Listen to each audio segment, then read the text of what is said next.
I recently spoke with 8-Bit, creator of the YouTube channel 8-Bit Music Theory.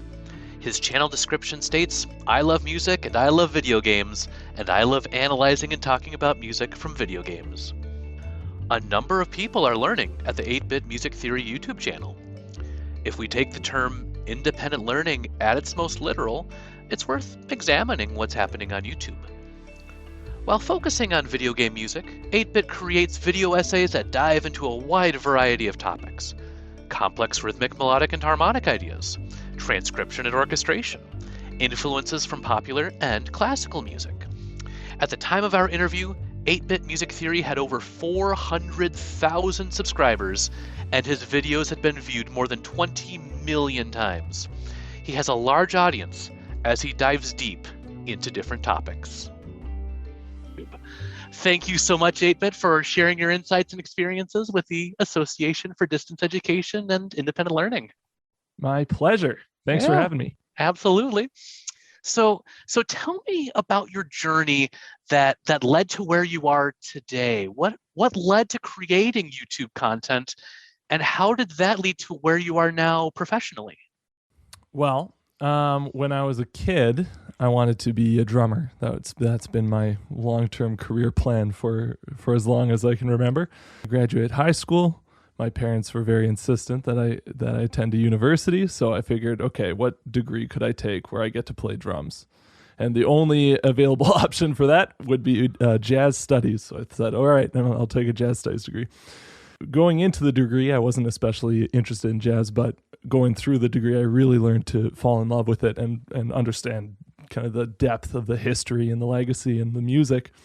So when I graduated, I said, all right, this is it. I'm going to move to the big city in Canada, Montreal, one of the only two big cities in Canada. I'm going to try and make it as a jazz drummer. And in the process of, going out, trying to join bands, going out late at night to see shows and try and meet people and stuff, I had a lot of downtime during the day that I had to fill. And in that time, I was a huge fan of YouTube, just as a platform, because there were lots and lots of different channels of people writing video essays, talking about film analysis and whatever, analyzing TV show, talking about writing scripts, all these different kind of creative pursuits, but taking a very analytical approach to understanding them. And so I always found that kind of thing very, very interesting. But there wasn't really a big music theory space on YouTube, and the kind of music theory content there was very academic and very sort of dry and not really like the kind of video essays that I enjoyed so much. So I thought to myself eventually, like, well, if no one else is going to make something like that, then I'll make something like that. And I picked video game music as the sort of theme because I'm also a big video game nerd. And there's a huge audience for video game music. Like at that time, this was like 5 years ago now. Smooth McGroove had 1 million subscribers. He does a cappella arrangements of video game music where he sings all the parts. Insane in the Rain does video game jazz covers. Family Jewels. There's all these different video game music cover artists, and I was also interested in that scene. So I was like, oh, this would be a good theme to base my channel around. So I started uploading videos as a hobby and kind of immediately realized, this is way more fun than trying to get gigs. And it was also way more successful in a short time than trying to get gigs as a drummer. So I quickly pivoted my career aspirations, and that's why I'm here now today. Yeah, no, a lot of times with the career stuff, see what's footing the bills. So yeah, exactly. If I may ask, is this your full-time job then? It is my full-time job. Has been for a few years now, and in spite of my grandparents always asking, like, so what, do you have any other plans for, it's like, it's still going strong, still so far so good. So I'm fingers crossed that it stays that way. But well, congratulations on your success. And as part of what's led to that, so you wear a lot of hats. A YouTuber, you're a transcriber, a music theorist, an educator.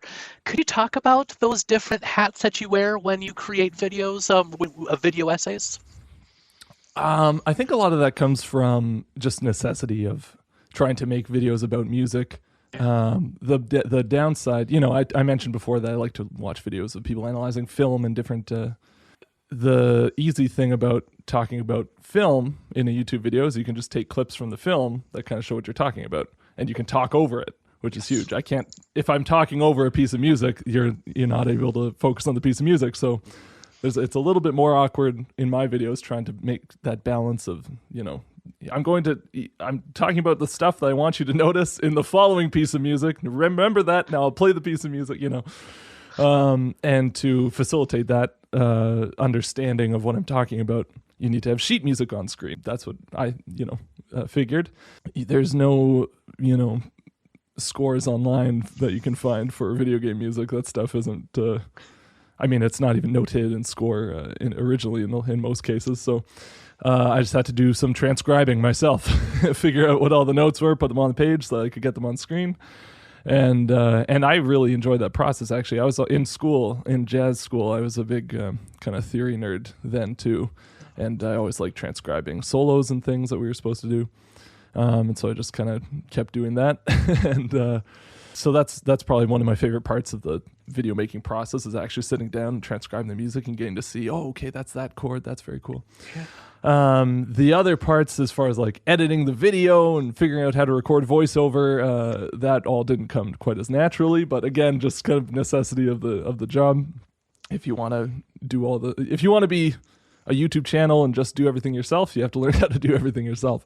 But thankfully, it's easier than ever to do everything yourself. There's so many resources out there for free to teach you how to, tips for recording voiceover. That's one particular, like I don't have a very, I'm not very articulate and well-spoken generally in general, but so I've done lots of work to like, okay, this is how you should, think about your mouth shape, and there's all kinds of things that you have to worry about when you're recording your voice.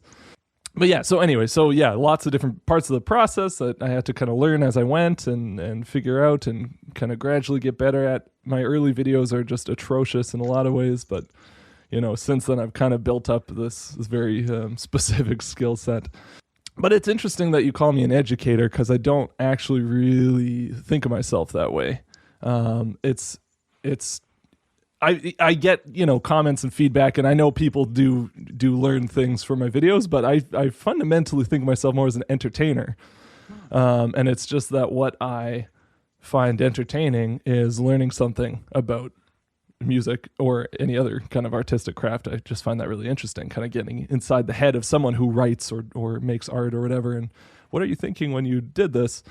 And so trying to reverse engineer that process with music, which is the field I'm most, knowledgeable in, I find that fun and entertaining, and I try and make it entertaining to viewers watching the videos. And then if they learn something from it, then that's kind of like an added bonus, Yeah.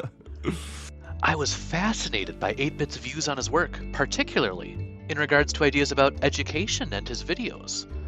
Between the growing learning community on YouTube, the high analytical and instructional quality of his video essays, and the fact that so many music theorists work in education, it had never occurred to me that he may not consider himself an educator. Prior to the interview, I collected some comments from his viewers, sharing their appreciation for what they had learned from his videos and the impact he'd made on their learning music. This seemed like a worthwhile time to share that feedback. And this is from your video, Semi-Live Transcription Time with 8-Bit Music Theory. And I just want to highlight a comment. I loved this. Even though I played piano for decades, I never sat down to learn music theory.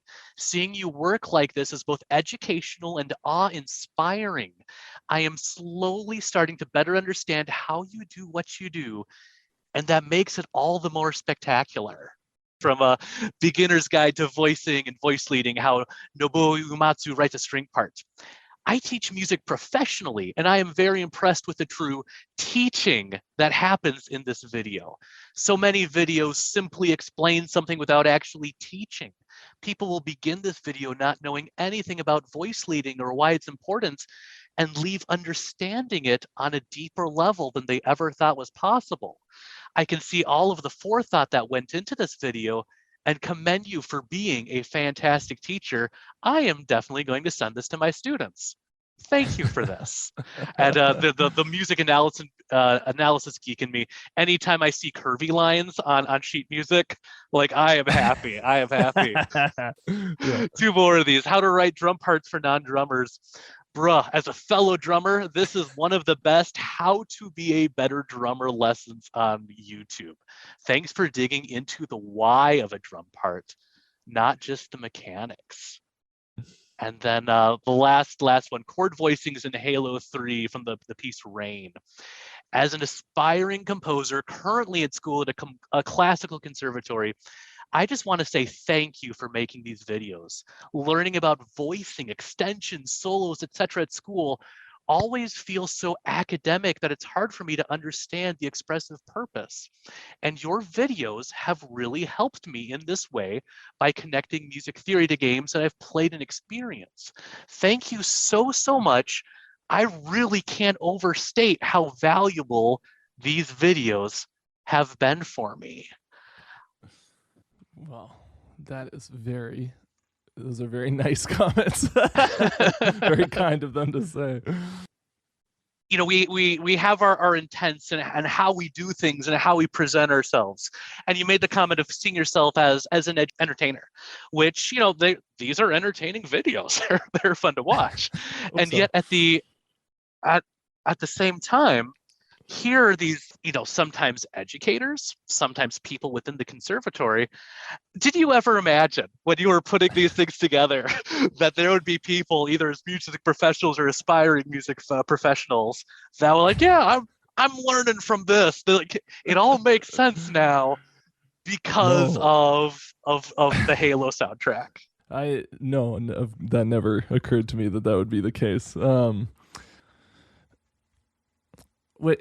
The most engaging thing that you could pay attention to is something that teaches you something that you feel like you'll be able to use later. Yeah. I think that's kind of a human universal. I know it's not that simple because you could have something very important that you could use later and have it be taught in a very dry way or something and not find it interesting. But there's something very interesting about if you like music and you want to write music.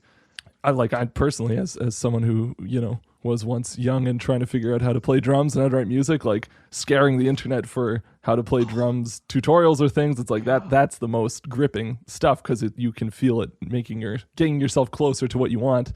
So there is like a blurry line between education and entertainment in that way and the typical what we think of as, I don't know if you've heard the term edutainment, but when I was growing up, there's lots of like video games that were like, oh, it'll be a video game, so kids will like it, but it'll really teach them math or whatever. Like, and those were always super lame.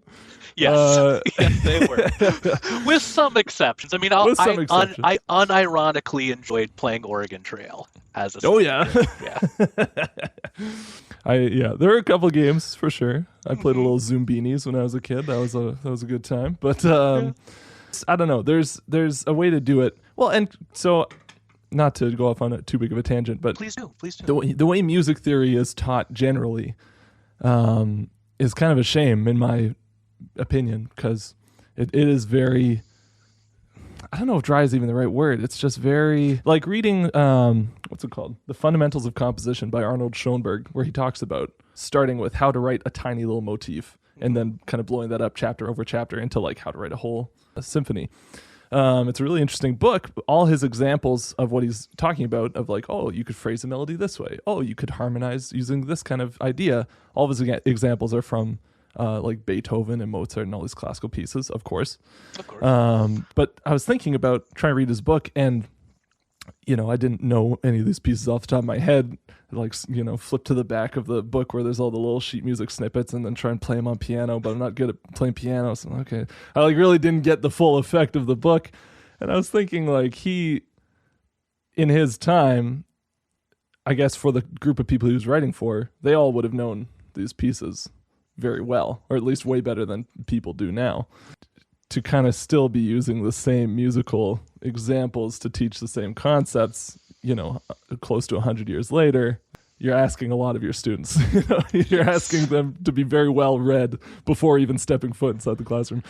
So I think, like, I've heard a lot of feedback about how the video game music aspect of it helped a lot in as far as being able to retain the information or even just understand it, because it's like, I've heard this melody 200 times already. Yeah. So I know it very intimately. And so if you say, oh, this leap here has this effect, you can listen and go, oh yeah, I know that melody. I know what leap he's talking about. I know the effect he's talking about. I feel it when I hear the melody. So I think it's a better venue for education to use not just modern music, because not all modern music has the same kind of richness that a Beethoven sonata would, but a lot of video game music does actually. It's instrumental music and it's very well composed, and there's some real gems in there that have survived a couple decades now, and I believe will survive well into the future. So it's I think that's a big part of it, is just the material that I'm working with as far as being able to educate people. Indeed, when learning new and complex ideas, any prior knowledge or connection can help scaffold learners through the process. Throughout our interview, we talked about different components of how humans learn: curiosity, authenticity, etc., ideas that are central to how and why 8-Bit creates its videos. Join us in part 2 of this interview series as we talk about one of 8-Bit's video essays driven by his own curiosity and lifelong learning.